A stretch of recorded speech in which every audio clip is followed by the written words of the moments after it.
Hello everyone, welcome to AEzeezoology.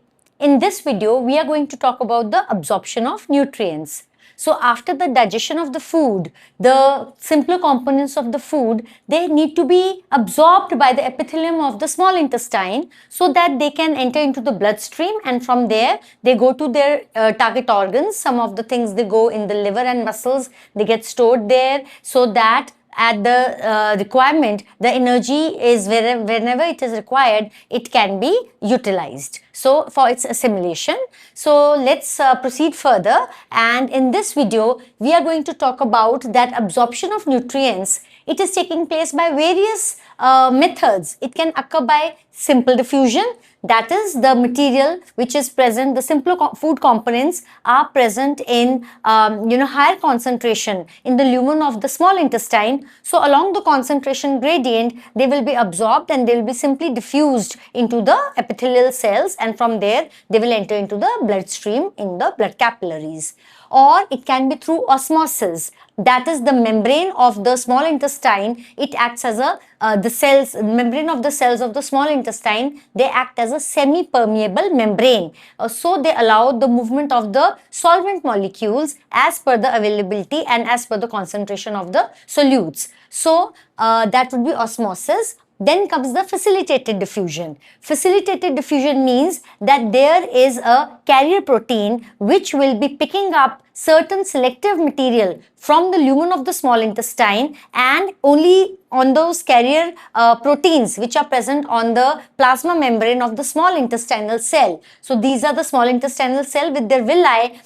Here there are present special carrier proteins which will be picking up specific simpler components of the food, and then they will be moving them inside, they will be transporting them inside into the intestinal cells. Then we have the active transport. Active transport means that the food components or the electrolytes, they are present in a lower concentration in the small intestine, and they are very important. Because of their importance, they cannot be let go out of the body in the form of the feces. So against the concentration gradient, by the expenditure of energy in the form of ATP, they will be absorbed into the cells of the intestine, and from here they'll be transported into the blood capillaries. So as you can see this setup, this is the lumen of the small intestine. These are the cells of the small intestine, the epithelium of the small intestine. You can see the villi here, and below them I have made this is the endothelium of the blood capillaries, and this is the lumen of the blood capillaries. Okay.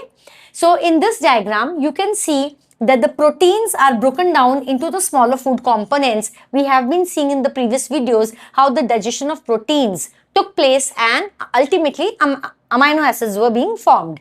And these amino acids are absorbed via the cells into the cells of the small intestine, and from here they will be transported into the blood capillaries. Similarly, for the carbohydrates also you have seen, first they are broken down into monosaccharides, and then further monosaccharides are absorbed into the cells of the small intestine, and from there they enter directly into the blood capillaries. So let me talk here. Absorption of the carbohydrates. The monosaccharides are glucose, galactose and fructose. Glucose and galactose, initially they are taken in by the simple diffusion, but because of their importance, the concentration of glucose and galactose is still higher in the lumen of the small intestine. So the body cannot let it move out of the body via the feces and just waste the whole process. So even the smallest of the molecules present of glucose and galactose, to the maximum amount, they are absorbed into the cells of the small intestine via active transport.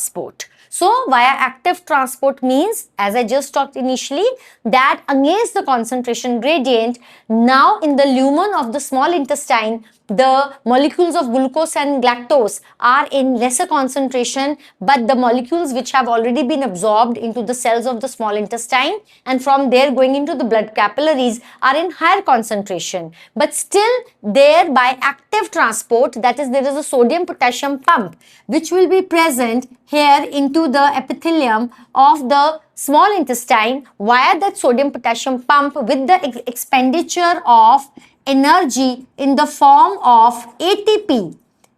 That is, ATP is required. The maximum amount of glucose and galactose are absorbed into the cells of the small intestine. Here I want to mention that galactose is the one which is absorbed in preference, and the second to be absorbed is glucose. So the monosaccharide, again your MCQ type of a question for various competitive exams, that out of glucose, galactose and fructose, which one is absorbed to the maximum, or the first in preference, which one is absorbed? The answer is galactose, followed by glucose and then fructose. Okay, then they are all absorbed directly into the blood capillaries. Coming to fructose, fructose is absorbed via facilitated diffusion. Initially I had talked about facilitated diffusion, that the molecules of fructose which would be present, there would be special carrier proteins where fructose is going to come and attach, and those carrier proteins are going to flip-flop and they are going to, transport the glucose from the lumen of the small intestine into the intestinal cell, and from here it will be transported into the blood capillaries. So this is how the various components of carbohydrates are absorbed. Now coming to the absorption of amino acids. Amino acids, as we have said, that the proteins will be broken down into the smaller components, that is amino acids. So it is the active transport of the amino acids is taking place, and they are coupled by the sodium transport as well. So along with the amino acids, there are sodium ions also which will be transported via the active transport. This is an active transport. They will be absorbed into the cells of the smaller intestine, and they are also absorbed, or they are directed into the blood capillaries. BV I have written as blood capillaries. As carbohydrates, amino acids are also absorbed into the intestinal cell, and from there they go directly into the blood capillaries, and they are active transport of amino acids takes place. It is coupled by the active sodium transport. So co-transport of sodium also takes place along with the absorption of amino acids. Then coming to the very important component, that is absorption of water. Water is a very main component of a body, and water has to be absorbed to the maximum amount in our body, and it is occurring by osmosis along with the electrolytes. So water, whatever intake of water we take in our body in the lumen of the small intestine, it is first of all water is absorbed in the wall of the stomach. Then water is also absorbed here via osmosis, because the gastric mucosa and the epithelium of the small intestine, they are acting as a semi-permeable membrane. So water is absorbed via osmosis. Okay, so this is a very important component. Then coming to the absorption of electrolytes, as I have written that water is absorbed along with the electrolytes. So which all electrolytes are we talking about? Electrolytes means the salts. Sodium, as we have talked earlier, sodium is absorbed from the lumen of the small intestine into the intestinal epithelium, and from there all these electrolytes will be absorbed into the blood capillaries. Sodium by diffusion and also by active transport. Then calcium, phosphorus, phosphates, magnesium, iron and potassium, they are also taken up by active transport. Calcium absorption is enhanced or increased by vitamin D and parathormone.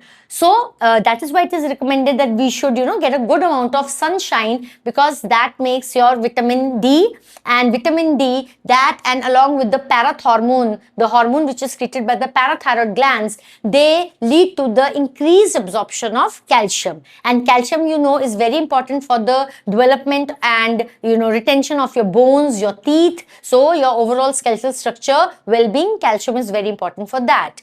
Then we have chloride ions by diffusion, and after that by active transport. So these are how the electrolytes are absorbed, and all these electrolytes, as I have talked initially, they will be absorbed directly into the blood capillaries. Then coming to the absorption of water-soluble vitamins. Water-soluble vitamins are vitamin B complex and vitamin C. Vitamin B complex and vitamin C, they are absorbed via diffusion, And whereas for vitamin B12, which is very important, which is required for erythropoiesis, we know that. So for this vitamin B12 absorption, we need Casel's intrinsic factor. If you remember, initially in some videos, previous videos I have talked about, Casel's intrinsic factor was secreted by the parietal cells of the stomach or the gastric mucosa. So the Casel's intrinsic factor, which was secreted by the oxygenetic or parietal cells in the stomach, has its action here in the absorption of vitamin B12 in the small intestine. So these were the various components of the nutrients and the methods through which they are absorbed. Thank you.